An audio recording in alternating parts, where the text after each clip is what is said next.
The crew of the Eldon mourned the loss of a friend, Gulfer. Without the dwarf's desire to find the mimic ship of his ancestor, the crew might have never sailed the seas together. Each one has their own way of coping with the loss. One crew member in particular, the man that was driven into rage upon finding Gopher dead, is taking the loss harder than the others.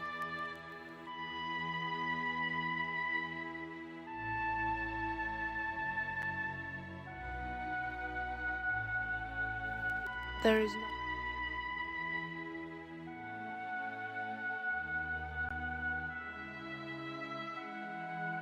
A strange sensation overcomes the merman. It's a feeling like nothing he's ever experienced before. A powerful and overwhelming taste floods his mouth. It's bitter and indescribable, yet delicious and empowering. Wake reaches out in an attempt to gain some insight as to what's going on around him. He can feel something and knows that he can take another piece. It's as easy.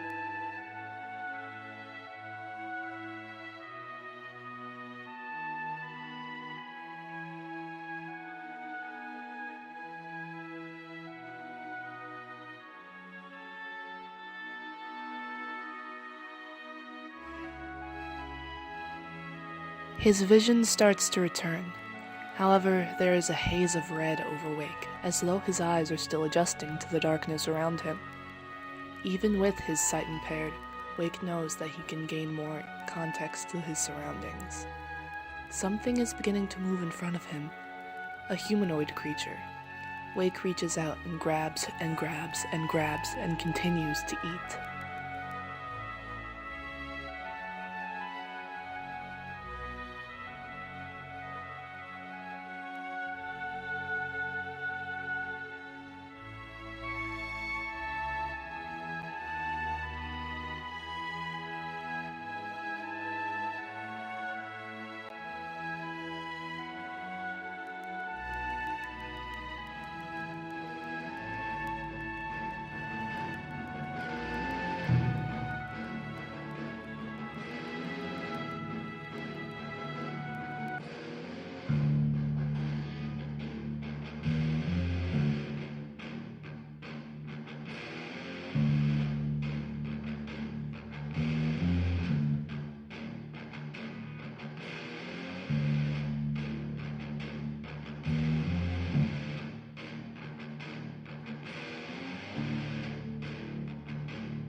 Another slash.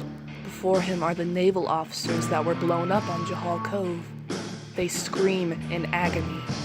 Their lives didn't have to end for the mission to succeed, but Wake still hungers. Another slash, and now Red, a magic user Wake had befriended, is before him, broken and bloody, but Wake still hungers. Grabbing Red by the face, all Wake can hear are her blood-curdling screams.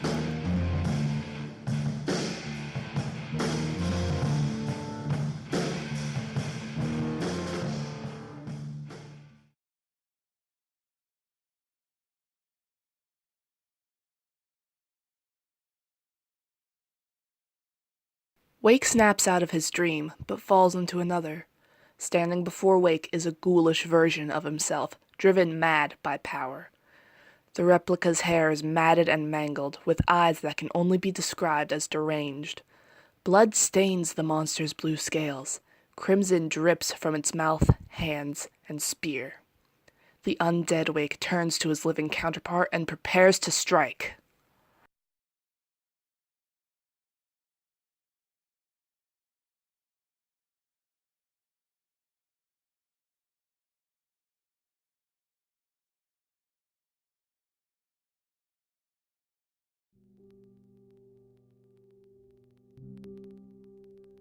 Thunder resounds and the scene changes to dusk.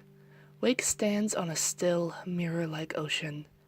A mountain is before the merman, the mountain from his home. Wake can also see the monastery where he trained. Despite the scene reminding the merman of dark memories, the surroundings are peaceful in comparison to what Wake has seen recently. Standing atop the mountain is an old man who stares down at Wake. Thunder claps, and for a moment, the old elf turns into Nedra. Wake's blood runs even colder than normal upon seeing his student's disappointed expression. Thunder claps again, and the sea elf reappears.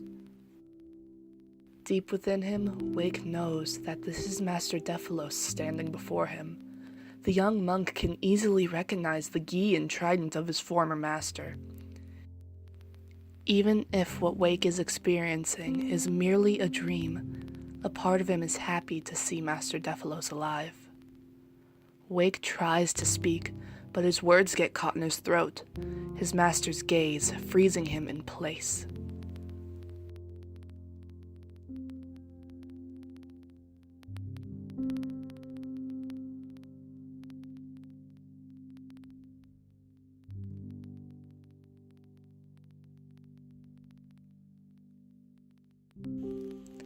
I don't remember teaching my pupil to act in such a savage manner.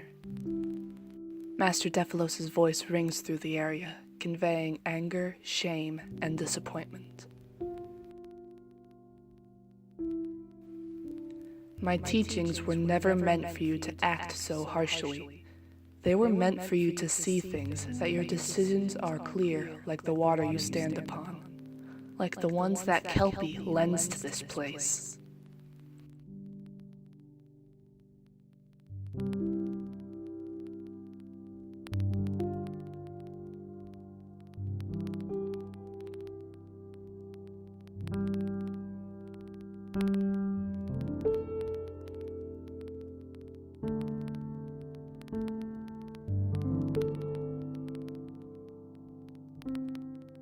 As the sky becomes darker, so does Wake's vision as he falls out of the dream.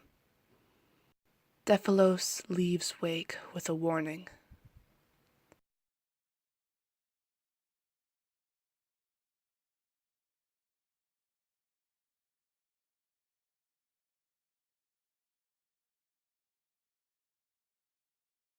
Mend your ways to flow with the tide, rather than to fight it, before you lose yourself forever.